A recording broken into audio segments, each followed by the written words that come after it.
Yeah, so it's only available in Japan right now. We have several different modes. I can demonstrate a couple different modes. Your typical document mode would be basic colors. You don't need the really deep colors. It's Windows CE based.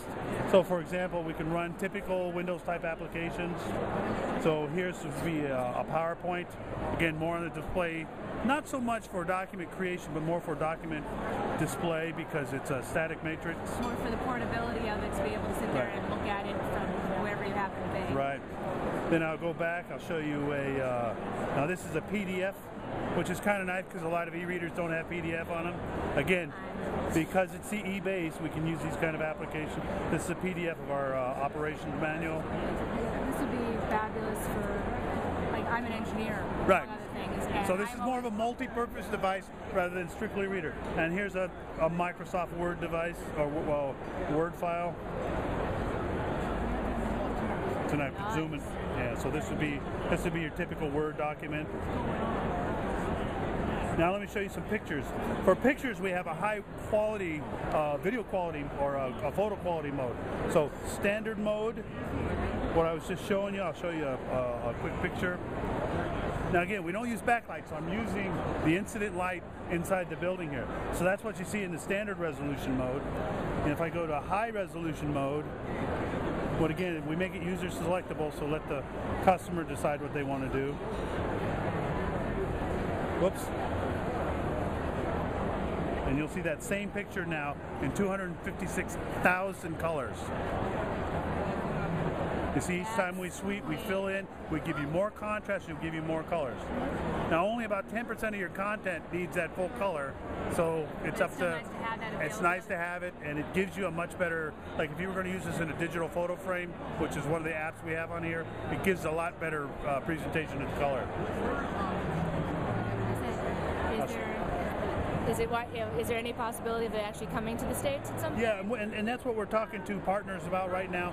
We build for this kind of product that's available in Japan because most of the apps are Japanese. Right. In the case of the U.S. Market, we'll get our partners to provide the application. Here's a typical Japanese application. This one's kind of nice because it has a lot of nice color, but you can see the usage in a restaurant application. Here's your digital menu. This is your digital menu. We can go up to 12 inches in a display, so we could have this scrolling. We could have today's, specials, etc. So it winds up being almost like a self-serve kiosk in a way. It could be used for a self-serve kiosk as well. That's a good point because the applications are here again. Our partners develop the applications. We provide the technology and the engine. So you can see this in, your local fast food restaurant or a coffee shop. No, not, or even just, I walk into a hair salon and here's the services I love. Right, here's the service, and oh, by the way, you get the colors, you get the tints that people expect in an advertisement rather than just black and white. Again, this is a Japanese menu, but it gives you a feel for the capabilities. Wonderful. So it's more of a multi-purpose device. It's not just for ebooks. We provide a lot of stuff with it and let the users decide what applications they want to bring to the market. What's the hardware spec on it? Pardon me? What is the hardware specs on it? I mean, aside from it runs Windows CE. The key spec is the battery life. Because we're not using a backlight, we can go 30 to 40 hours on a charge. Nice. Now, if you're using a lot of Bluetooth and you lose some Wi-Fi, it's going to knock it down. But I've been using this for about 4 or 5 hours. Haven't even touched the battery. So that's what's really nice about it. Very low power usage. It's very green too. You don't have to have it sitting in the charger all the time. So.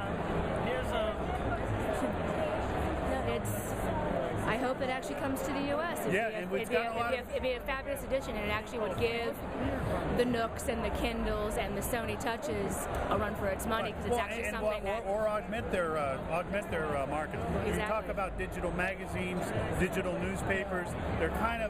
They really are anxious for color. Yes, but it's like the closest thing they've got right now is what we got on the Barnes & Noble Nook, and that's just a color menu. That's not natural image. I really like the design of that. So anyway, yeah, I think marrying the color e-paper with any one of those technologies, I think would be a huge hit. Very much so. Well, thank you so much for your time. We appreciate it. My pleasure.